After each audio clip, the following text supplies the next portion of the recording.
What's up YouTube, Dale here from Zephyr Wargames, and today I am bringing you a budget and competitive branded Despia profile. Now before you go, what are you talking about? You've got a Starlight and an Ultimate. I'm obviously not going to match the lowest rarity to this video because this is my personal deck, but I'm going to be able to show you the exact build that you can put together in order to compete and without breaking the bank.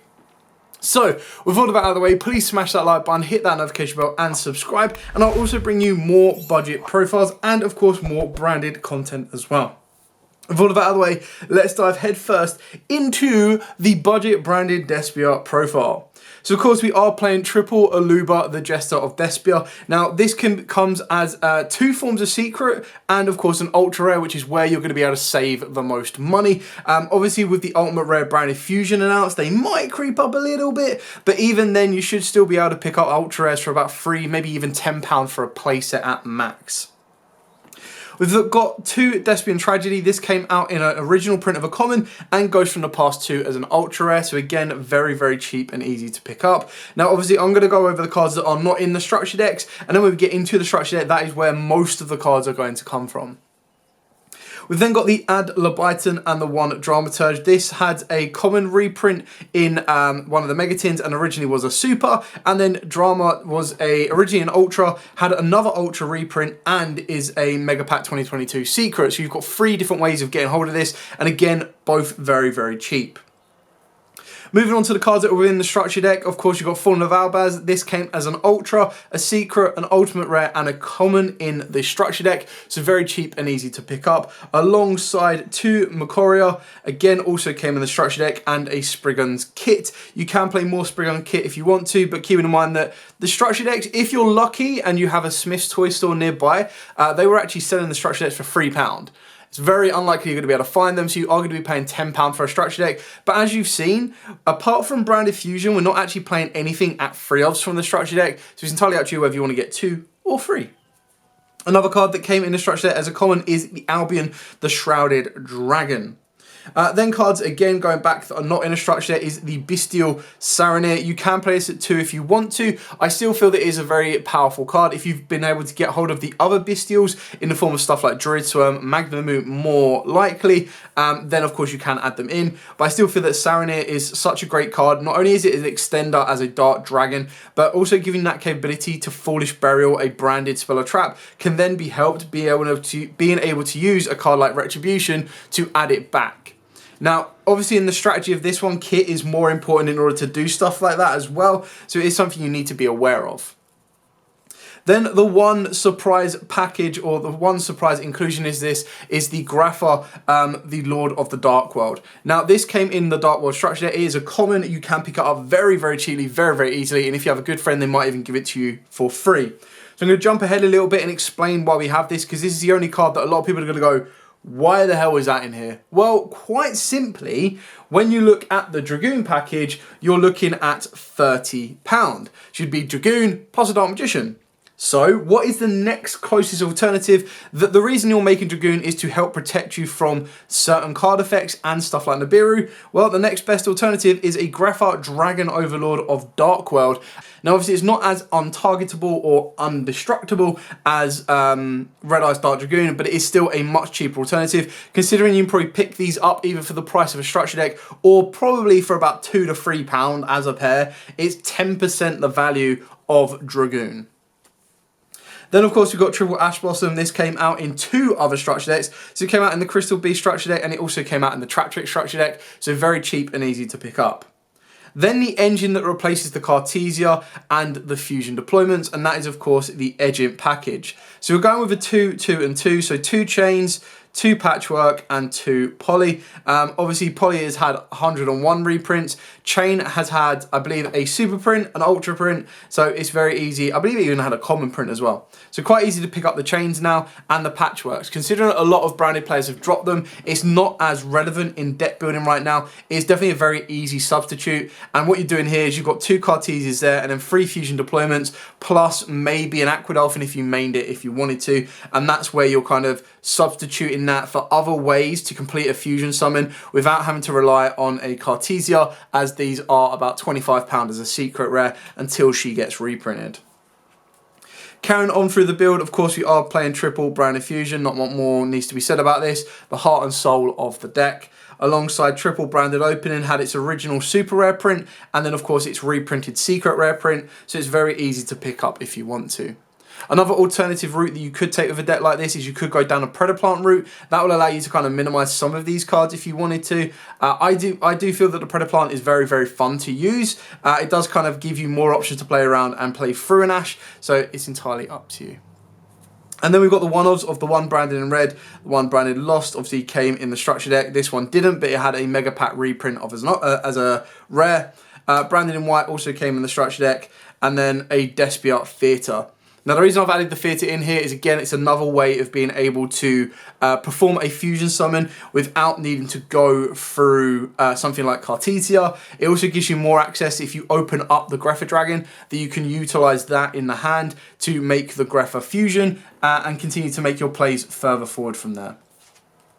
We then have triple Allura Darkness. This isn't the end of the world, considering Lubellion can spin back Banish Zone as well. Plus, it will trigger a Tragedy or a Macoria, so you're kind of maximizing your capabilities all there. Then, as a board-breaking Ghost second card, I have got Book of Eclipse. It is very questionable the amount of Ghost second cards you put into a deck, but that's entirely up to you and how you plan to play it. You can very easily add in the Raiden Kaiju in here, as it is a dark. Or you can adapt different race styles of this. This is a 45 card deck at the moment, purely because there's a couple of different engines that you're trying to utilize, but you kind of want to bury some of your bricks while also being able to get into your free ofs as well. And then for the last, we've got the one Gold Sart, the one Foolish. The reason I've gone with both of these is because Foolish can set up the Saronir play. So Foolish a Tragedy, trigger Tragedy's effect to search you an Aluba, activate the effect of Saronir during your opponent's turn to banish the Tragedy, you get another search. Or mainly Foolish Burial and Macoria, use the effect of a Saronir to banish the Macoria and then search you out Albion and Albaz, anything else like that. Gold Sart is obviously a bit more direct than both of those, so it's just whether you wanted to cut the Foolish Burial. I would personally say that Gold Sart is the more prominent one, but it then comes down to your playstyle. And the last card is the Retribution. You can play Banishment, you can main deck Expulsion with Ra's Disciple if you want to. You can also put in Branded Sword. It is entirely up to you, and that's what I like about this deck, is it does have flexibilities. But as I said in my previous budget version of this deck, what I would aim for first before anything else, like, it's definitely playable as it stands. So if you've already got the Frightfur package and everything else, then you can still play the deck. And once you've kind of maybe got more entry packs or got more better pulls, then your next target will be the Cartesia, especially when we get new support coming out for this deck in like 3 weeks' time. Moving on to the extra deck, of course you would go with 2 Mirror Jades. Obviously these would be coming from the structure deck. Again, as I'm going to repeat myself from the start, the rarities shown in this are not going to reflect what you're going to be buying. I'm not saying that this is a budget deck card for card as you buy it, but you go for the lowest rarity or the cheapest possible option. So double Mirror Jade alongside double Albion, double Lubellion. Obviously all of these came in the structure deck. The only card outside the structure that you will need to pay for is the Rinbrum. And again, I feel that a lot of people are backing off of this card now. So it's a little bit easier to kind of pick up and invest in. Really, really cheap, probably about like £6 to £8, depending on where you're picking it up from. And then of course we've got the Brigand. If you want to, you can put in Sprind as well, which is obviously a way to play around Contact C. But these are probably the base minimums you need, and they all came in the structure deck. Then for the Despia kind of ones, of course, we've got the one Quinteris, and I know I get told off that this isn't technically a Despia card, but you still use Despias to make it. It's technically a Despia fusion. I'm pretty sure there's a reason why it doesn't have Despia in the name. I'm sure there's a card effect that will allow you to cheese this out even easier, not that you need to. But this had a super print in the Megatins, and Quinteris got a original Ultra print as well. And then of course we've got the one Dracus Depelia alongside the one Mud Dragon. I've already shown you the Grapha Dragon, which is your replacement for Dragoon. And then the last 2 cards, we've got the one Guardian Chimera, as its Maze reprint has made this like a £10 card. Depending on where you get it from and if your best offer is accepted, you could probably even pick it up for £8. So it's definitely a card that you can't complain too much about not having. It's a little bit better in this particular version as well, because you will have poly, you will make it untargetable, and just gives you a lot more to play around with. And the last card is a flexible option. I went with Elemental Hero Storm Neos. You can go for Aqua Dolphin. It really doesn't, Aqua Neos. It really doesn't matter. The reason that you've put either of these cards in here is for the side deck. So this one is because, as I've mentioned before, it lists Air Hummingbird for burn damage in time or gain life damage in time. And then the Aqua Dolphin to look at your opponent's hand and rip away an Ash Blossom. So again, it's a lot cheaper alternative to something like Fusion, a crossout designator. So you're kind of balancing that kind of those costs around in order to keep the deck as budget, but also as competitive as possible. Now, I personally feel that this version gets you as close to the max version or the max money version as possible. Obviously, the difference is when you add a Grid Null in, when you add in Dragoon, straight away that's £40, plus the Cartesias is another 25. Before you know it, if you then get the Lubellion, you're paying the same amount for 6 cards to upgrade this deck as you would for all of these cards shown before you. So it's definitely got its it's definitely playable on a budget. Like, no one can really tell you, oh no, to play Despias you need to pay these extra cards at like £100. Yes, it makes the deck better, but the deck can still play without it.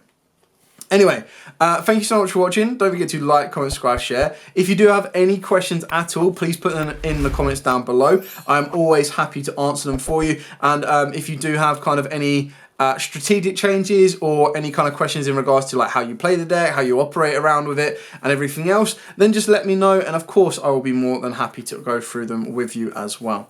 But as absolutely always, guys, stay safe. And of course, happy dueling.